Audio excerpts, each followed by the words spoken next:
आइए जानते हैं तुला राशि वालों के बारे में। 2024 में का महीना किस प्रकार व्यतीत होगा। तो जितने भी तुला राशि के जातक लिब्रन्स मेरे साथ यहाँ उपस्थित है, ये प्रेडिक्शन आप सभी के लिए है।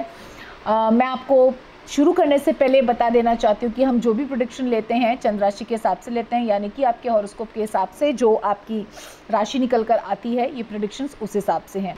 आप सभी को बता देना चाहती हूँ कि हम जो प्रेडिक्शंस लेते हैं चंद्र राशि के हिसाब से लेते हैं, तो कृपया इसको सन साइन से कंफ्यूज मत कीजिएगा। तो आइए जानते हैं मई का महीना 2024 तुला राशि वालों के लिए किस प्रकार व्यतीत होगा। तो मई के महीने में हम देखते हैं कि थोड़ा सा फैमिली डिस्प्यूट्स, फैमिली में झगड़े, कले कलेश का थोड़ा माहौल बना हुआ है। मैरिड एंड मैरिड कपल्स पे जब हम आते हैं, हम देखते हैं कि घर में कले कलेश का माहौल बना हुआ है। छोटी मोटी बातों पे लड़ाइयाँ, झगड़े और ये सब कुछ देख के आपको ऐसी फीलिंग आ रही है कि पता नहीं मैं कहाँ फंस गई या फंस गया एंड मुझे यहाँ से निकलने का मन कर रहा है, समथिंग लाइक दैट। तो आपने एक बात खुद को ये बतानी है कि it's just the time, it's just the matter of some days, क्योंकि ये मंथली प्रेडिक्शन है, ये ईयरली प्रेडिक्शन नहीं है कि आपके लिए बहुत बड़ा समय आगे खड़ा है। कुछ दिनों की बात है। कुछ दिनों के लिए अपने आप को आपने नियंत्रित रखना है, आपने आराधना करनी है। शांति को प्राप्त करने के लिए राधा कृष्ण की आराधना करें, राधा नाम का जप करें। आप अपनी स्वटिक की माला ले आएँ 108 मनकों की, नॉनवेज छोड़ दे, वेजिटेरियन हो जाए, शराब छोड़ दे, टबैको छोड़ दे और इस प्रकार की हर तामसी चीज़ छोड़ के आप रोज़ राधा नाम का जाप करें 108 बार। एक माला होती है तो आपने 3 माला जाप करना है, राधा कृष्ण को अर्पित करें, बदले में कुछ ना मांगे, उनसे उनका प्रेम ही मांगे, जो मांगे उनकी प्रसन्नता मांगे, दैट्स ऑल। और ये समय व्यतीत कर दें, आप देखेंगे आपको पता भी नहीं चलेगा, आपको शक्ति भी मिलती रहेगी। और इस महीने का निचोड़ यही है, आपने बर्दाश्त करना है, उठ के लड़ाई नहीं करनी, क्योंकि ये इसी महीने का प्रेडिक्शन है। नेक्स्ट मंथ ये प्रेडिक्शन चेंज हो जाएगा अवश्य ही। थोड़े बहुत, ज़रूरी नहीं है कि आपके कपल के साथ ही हो रहे हों कलेश, हो सकता है जिस घर में आप रह रहे हो वहाँ पे और लोग भी तो रहते हैं, उनके कलेश हो रहे हो, जो सुन सुन के आप बहुत नेगेटिव फील कर रहे हो कि पता नहीं मैं कैसे फैमिली में आ गया हूँ या आ गई हूँ या मैं स्टक हूँ।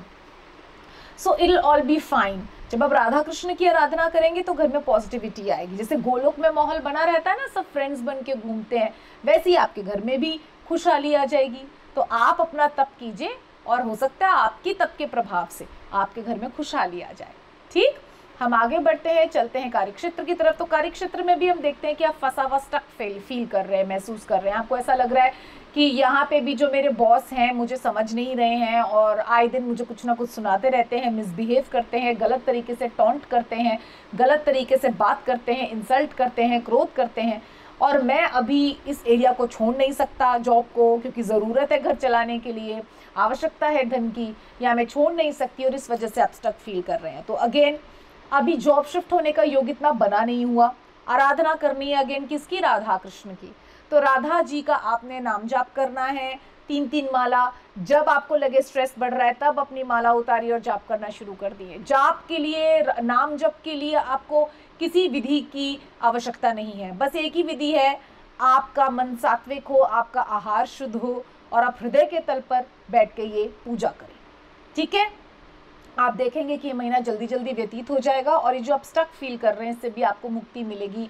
एक अध्याय एक आता है, गूगल पे कर सकते हैं, जब कृष्ण जी का जन्म हुआ था और कैसे वसुदेव जी जब कृष्ण जी को लेके बाहर निकले तो आपसे अब सारे किवाड़ खुल गए थे। तो ये जो आप बंधन में हैं, इससे मुक्त होने के लिए इस अध्याय को पढ़ें, गूगल से निकालें, पढ़ के रोज़ राधा कृष्ण को अर्पित करें और बोले कि वासुदेव जी जब आपको लेके गए कृष्ण जी गोद में तो सारे रास्ते अपने आप खुलने लग गए। इसी प्रकार मैं आपको अपने हृदय में धारण करता हूँ, राधा जी का नाम अपनी जिह्वा पे रखता हूँ और जहाँ राधा वहाँ आप, तो मेरे भी जिंदगी के जितने भी बंधन हैं उनसे मुझे मुक्त करें। ठीक है, जो भी चीज़ें मुझे परेशान कर रही हैं, प्रताड़ित कर रही हैं, मुझे जकड़े हुए हैं, मुझे दिक्कत दे रही हैं, उनसे मुझे मुक्त करें। तो आप देखेंगे ये बहुत प्रयोग जो आप करेंगे इस उपाय का, ये बहुत प्रभावशाली है। इस उपाय को हृदय से करने से आप देखेंगे कि काफ़ी अच्छे रिजल्ट्स आपको मिलने शुरू हो गए। अब हम आ जाते हैं स्टूडेंट्स की तरफ से। स्टूडेंट्स भी स्टक फील कर रहे हैं, उनके घर में उनकी मम्मी पापा के या दादा दादी के या चाचा चाची के या मामा मामी के, जो भी घर में रहते हैं, या मम्मी पापा के ही कलेश हो रहे हैं और उन डिस्प्यूट्स की वजह से स्टूडेंट्स की मानसिक स्थिति ठीक नहीं चल रही, जिसकी वजह से वो अच्छे से कॉन्सेंट्रेट नहीं कर पा रहे, वो नहीं पढ़ पा रहे, तो मैं यही कहूँगी कि आप प्लीज़ इन डिस्प्यूट्स पे ध्यान ना दें। अगर कोई डिस्प्यूट हो रहा है, आप उसमें कुछ नहीं कर सकते, आप अपना रूम लॉक करें, पढ़ाई में ध्यान लगाने की कोशिश मात्र करें, सिर्फ आप प्रयास कर सकते हैं। और हनुमान जी की आराधना करें, विद्या के देव हैं। जब आप हनुमान जी को याद करेंगे तो उन्हें कहना कि जिस प्रकार राम जी में आप एकाग्र हैं, मैं अपनी स्टडीज़ में एकाग्र रहूँ, आप में एकाग्र रहूँ, और हर प्रकार के इन कलेशों का मुझ पर कोई गलत असर ना पड़े, दुष्प्रभाव ना पड़े।